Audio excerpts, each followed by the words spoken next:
Assalamualaikum warahmatullahi wabarakatuh.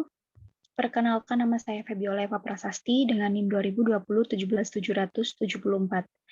Saya akan mempresentasikan yaitu kelanjutan dari nomor 7, yaitu proses profil kompetensi.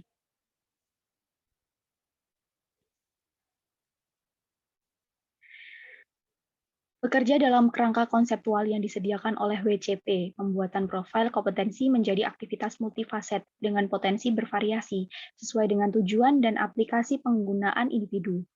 Profil kompetensi dalam kerangka WCP biasanya terdiri dari 4 fase utama, yaitu sebagai berikut. Yang pertama, memilih kategori kompetensi dengan klaster kompetensi yang relevan dan membuat daftar kompetensi individu yang relevan.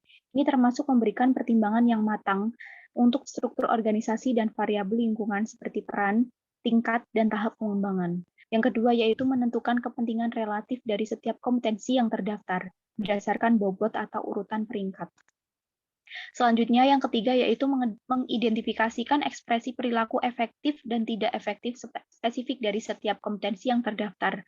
Ini sering disebut sebagai indikator perilaku yang dibuat. Yang keempat yaitu menentukan tingkat penguasaan yang dipersyaratkan atau aktual dari setiap kompetensi yang dicantumkan. Catatan di dalam semua aspek tadi yaitu fase-fase kunci profil kompetensi dalam kerangka WCP ini terkait erat dengan 4 elemen informasi yang tercantum sebelumnya yang terdiri dari profil kompetensi. Bagian berikut merinci bagaimana WCP, model dan daftar kompetensi WCP dapat digunakan untuk menghasilkan profil kompetensi. Pedoman tersebut berlaku untuk pengembangan 4 jenis profil kompetensi, yaitu individu, jabatan, tim, dan organisasi. Perlu diingat bahwa prosedur yang Anda gunakan dapat memodifikasi sesuai dengan kebutuhan Anda sendiri. Bagian berikutnya menyoroti berbagai peluang penyesuaian yang akan muncul saat Anda merancang profil kompetensi Anda. Selanjutnya yaitu terdapat 10 langkah kunci dalam membuat profil kompetensi. Yang pertama yaitu mempertimbangkan tingkat. Mempertimbangkan jumlah tanggung jawab, wewenang, dan akuntabilitas yang diperlukan untuk melakukan pekerjaan. Yaitu WCP menawarkan dua paradigma alternatif untuk mendefinisikan tingkat hierarki.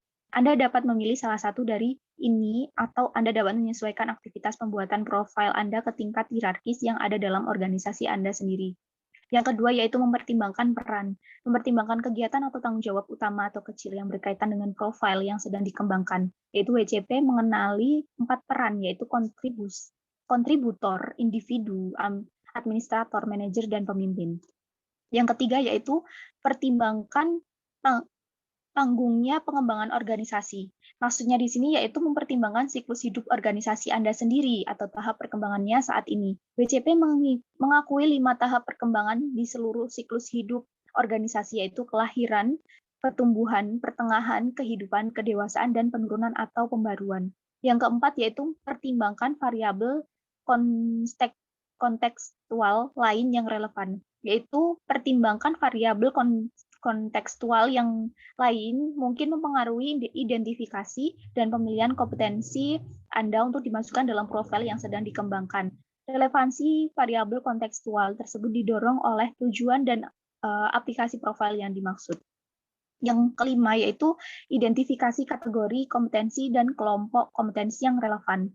Dari daftar kompetensi WPC atau WCP, identifikasi kategori kompetensi yang paling relevan dengan profil. Dari dalam masing-masing kategori ini, identifikasi kelompok kompetensi yang paling relevan. Nah, yang keenam ini yaitu pilih kompetensi individu.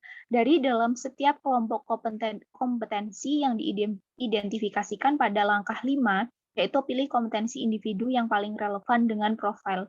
Ini adalah potongan pertama profil.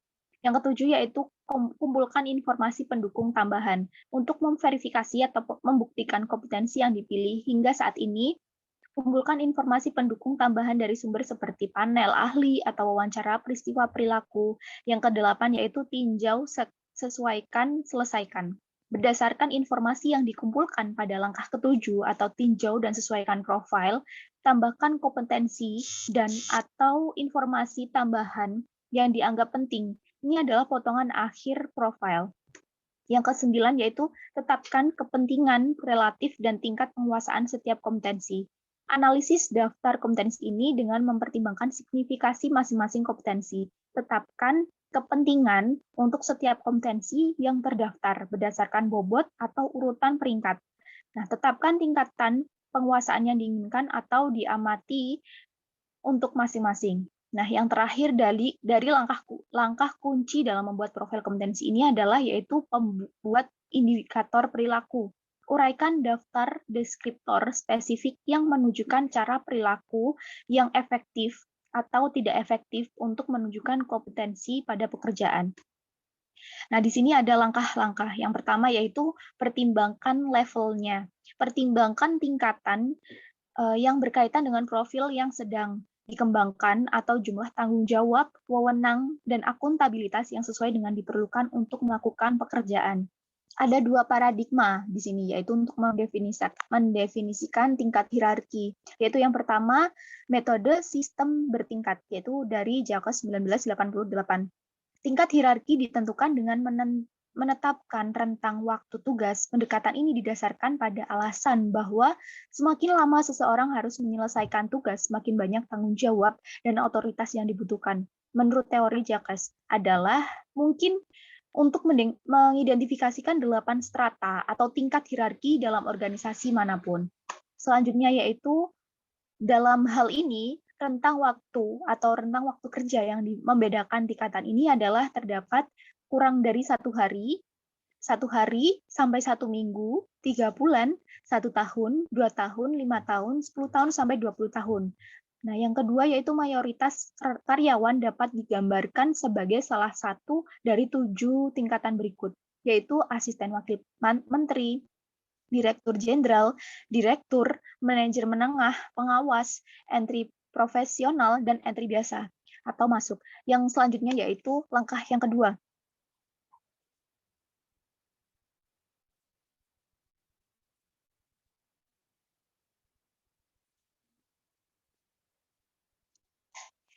Ya, itu yang selanjutnya, keputusan Anda akan dipandu oleh tujuan spesifik dari aktivitas profil kompetensi Anda. Tipsnya yaitu kami sering menyebut manfaat dari menyesuaikan profil kompetensi Anda untuk memenuhi kebutuhan spesifik Anda. Langkah pertama ini memberikan kesempatan yang ideal untuk mulai memodifikasi latihan pembuatan profil kompetensi. Langkah yang kedua nih, setelah mempertimbangkan tingkat dalam pemilihan kompetensi, Anda mungkin menemukan bahwa beberapa kompetensi terutama relevan pada tingkat tertentu. Contoh melakukan tugas kantor, terutama relevan di tengah bawah, terutama relevan di tingkat bawah, sedangkan mentoring terutama relevan di tingkat atas. Perbedaan ini mencerminkan perubahan kompetensi yang diperlukan untuk jumlah tanggung jawab, wewenang, dan akuntabilitas yang berbeda. Yaitu yang selanjutnya langkah ketiga, untuk beberapa kompetensi ini ekspresi perilaku akan tetap sama di semua tingkatan. Untuk kompetensi lain, meskipun relevan pada beberapa tingkatan, ekspresi perilaku akan berubah. Yaitu ini adalah yang terakhir. Terima kasih untuk presentasi dari saya. Kurang lebihnya mohon maaf. Untuk selanjutnya bisa